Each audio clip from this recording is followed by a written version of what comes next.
Proof number 2 for lesson 17. I start off by making a right triangle. We're going to call that triangle number 1 there. And it has side lengths A, B, and C. And I copy and paste it 3 more times. So those are exactly all the same. And I name each one, 1, 2, 3, 4, so we know that there are 4 of them. And of course, the area of any particular triangle is just 1/2 base times the height. So if I just went and looked at any one of those, could you guys agree with me that the area would have to be 1/2 base A times height B, or 1/2 AB? That would be the area of one of those triangles. And then so, if I put them all together, I'd have a complete area of 2AB. That would kind of make sense. I have 4 of them, multiply it by 4. The 4 cancels with 1/2 to get 2, right? So I have the 4 triangles, and combined area of all 4 is 2AB. So what I did was I took the 4 triangles that we just created and created this larger, I'm going to say it has to be a square, right? Each side is A plus B or B plus A, and they're 90 degrees at each corner. So therefore, I have a square where that inner side of the gray part there has side length of C, C, C, and C, because E to F, F to G, G to H, and H to E, as I have stated here, are all the same. They're all congruent, right? Because they're all the hypotenuse of all those triangles put together. They say that it's equilateral. We have an equilateral triangle, all the sides are the same. In this case, we have an equilateral quadrilateral. Has equal sides. Now, wait a minute. Let's just focus on this bottom triangle down here. I've got 3 angles. I got angle 4, I got angle 3, and a 90-degree angle. All of those have to add up to what? 180. So, would you guys not say that since 90 is already taken up, that 3 and 4 have to add up to 90? As I have stated here, which makes them complementary to each other. So we have complementary angles that add up to 90 degrees. Now, think of this. I'm going to go back for a second. Angles 1 and 4. Look where they are in the triangles now. Here's 1. Here's 4. They are the same because that's this angle and that angle of 2 of the triangles, yes? So therefore, they are the same. And if they're the same, we call those corresponding angles because those are in the same position of congruent triangles. Corresponding parts of congruent triangles are congruent. CPCTC. Therefore, instead of saying 3 and 4 have to add up to 90, could I say 1 and 3 add up to 90? Is that okay? Using substitution? Subbing in something that's equivalent? A 50-cent piece and 2 quarters still make $1 versus 4 quarters? Okay? So, if I'm looking at the large scheme of things, I'm going to erase some of this out of here. If I look in the large scheme of things, these 3 angles themselves, 1, 2, plus 3, has to add up to 180. But if 1 and 3 already equal 90, that means 2 has to equal 90. So that's a 90-degree angle in there. Could I use that same logic for the angle at G? The same logic for the angle at F and E? We would call that equal angular. So that means it's got equal angles. And if it has equal angles that are 90 degrees and equal sides, that inside gray piece has to be a square. And if I said, hey, if that's a square, what's the area of that square? What's the length? What's one of the sides? What's another one? So it's c squared. You guys agree with that? Okay. Now, if that's c squared, there's got to be another way to find that area. If I wanted to find the area of that gray piece, that gray square, couldn't I find the area of the larger square? That has to be a square because they have equal sides and they already have 90 degrees marked. Couldn't I find the area of that very large square and just subtract out all 4 triangles? The cool thing is we know the area of the 4 triangles. What was it? It's 2AB. We found that here. So, what's the area of the large square?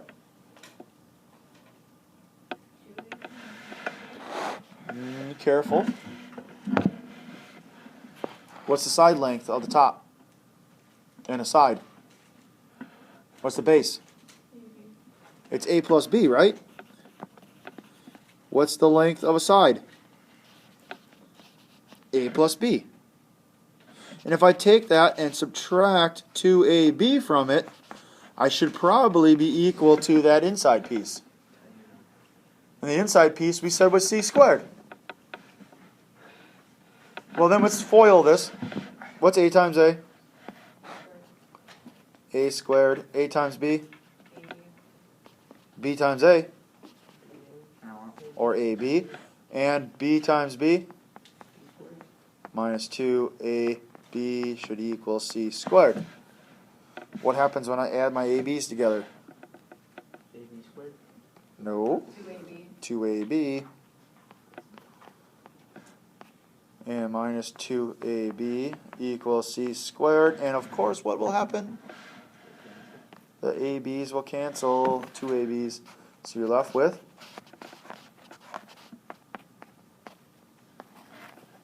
boom. No, we don't have to memorize this, guys. Again, I'm hoping that you're able to follow the proof. Eventually, down the road, as you guys get further along in your mathematical studies, you guys would be able to figure some of these things out on your own. The logicalness of this, we'll call it. The ability to see things relate to each other has to eventually come. You have to get there. So, proofs of similarity, guys. Remember, if I know 2 angles in a triangle, I can find all 3. Or, if 2 angles are the same, all 3 are the same between 2 triangles. What does it mean to be similar? They're the same. They're Not sort of complete. Close to the same. Close to the same. There's likeness. exactly. But what does that mean? What? No. Congruent? Yes. So yes, let me rephrase that. Congruency does imply similarity. But similarity does not imply congruency. So what do I mean by that?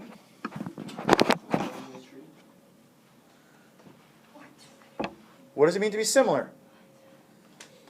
I have to have all the same angles, so they're congruent, but the sides are not the same. They have a common factor, ratio, which we will call the scale factor. Now, that's why congruency does imply similarity. They have all the same angles to be congruent, and their sides are all the same. And if the sides are all the same, the ratio between corresponding sides then is 1. So if it's a side, it has a ratio, it's common between all the sides, but it also could be 3/4, it could be 10/9, all of those different things in combinations, as long as the corresponding sides are all the same ratio. What we have here, though, is we have postulated that we can have state triangles are congruent by the side, side, angle, side, and etc. But we also can say that side, and side, angle, side postulates hold for truth for similarity when the letter S means that their sides are proportional and not congruent.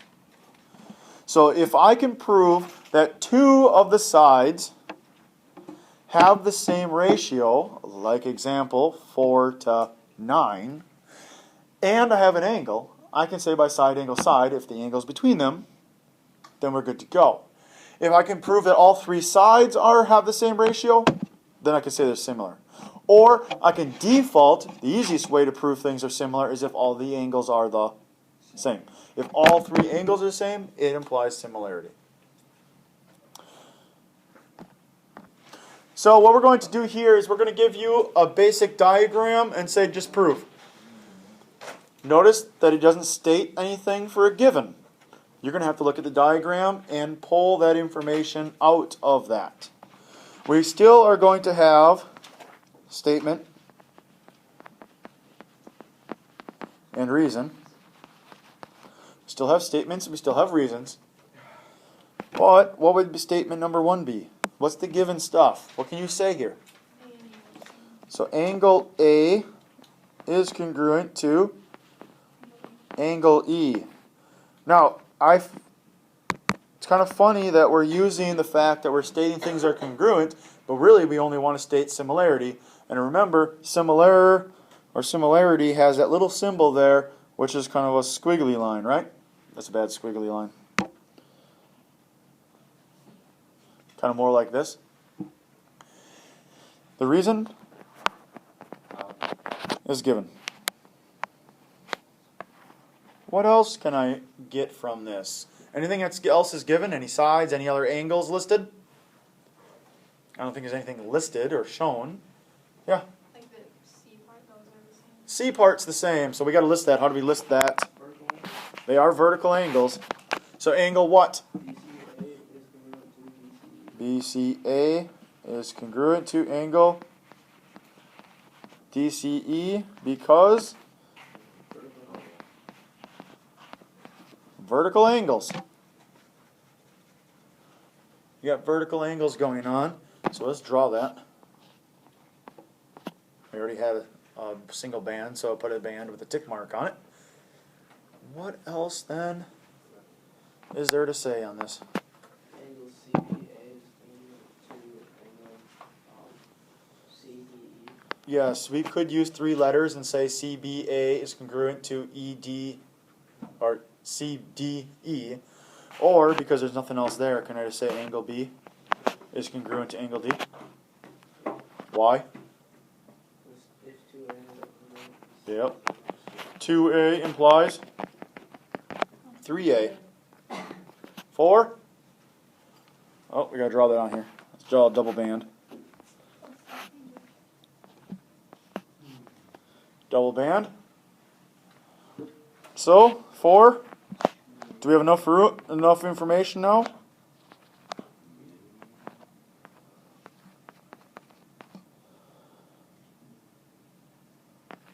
Why? Why are they similar? Angle, angle, angle. Okay, statement 1, what is it?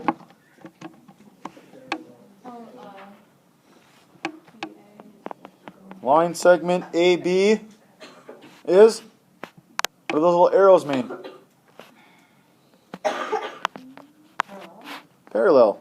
So we write it as a little bit of a slanted double line. AB is parallel to DE, given, parallel. What else? Something easy. Angle. BCA is congruent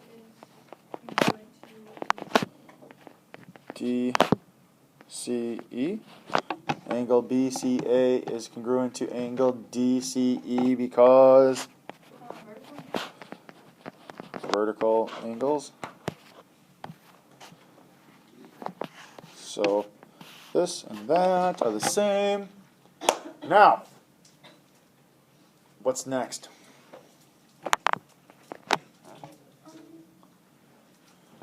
We can't say anything about the sides. the other angles, The other angles. angle E and A. E and A, no. E and B and D and E and B. Angle B is congruent to angle E. Why? opposite at angle. No. Not opposite angles. Oh, We like have- the, parallel. Parallel line thing. I don't know how to describe it. Yes.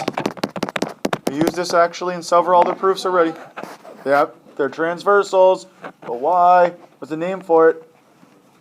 What letter does it start with? A. Alternate interior. Here you go. Alternate interior angles. Now technically, if B and E are that, can I say that these are also alternate interior angles? Angle A and angle B, or D? Angle A is congruent to angle D. By the same reason? Could you also just put angle, 2 angles? Yep.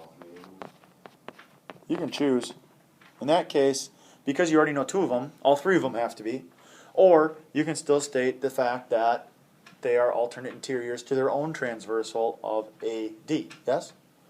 AD and BE are both transversals to the parallel lines, so their alternate interior angles are formed. And 5, they are similar because angle, A, B, C, similar to triangle D, E, C. Looking at this problem, Equals L. G equals L, or angle G is congruent to angle L because it's given. We can see that identical angles, degree-wise, are congruent. This one's a little bit different. I'm going to help you guys out a little bit on this one. You'll have one in your homework probably similar to this. The next statement that I'm going to make is a ratio. Like GH is to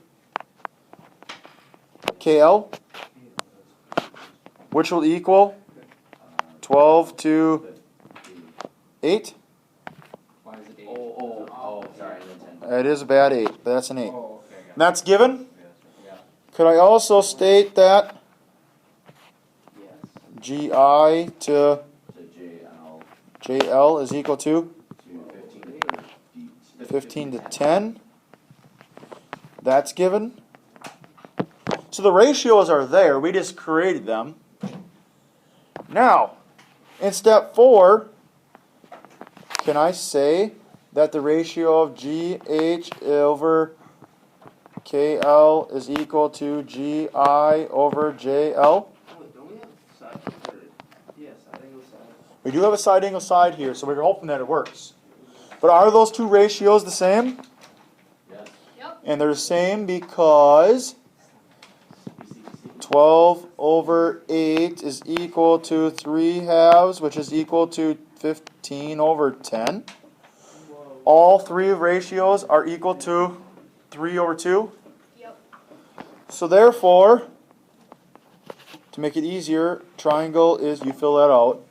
Triangle is similar to other triangle because side angle side. The sides have the ratio with the angle in between them. Wait, can you do congruency though? No congruency on that. Guys, your homework is page 131, 4 through 8, and 12 through 13. And you need to print off lesson 18 note outline for tomorrow.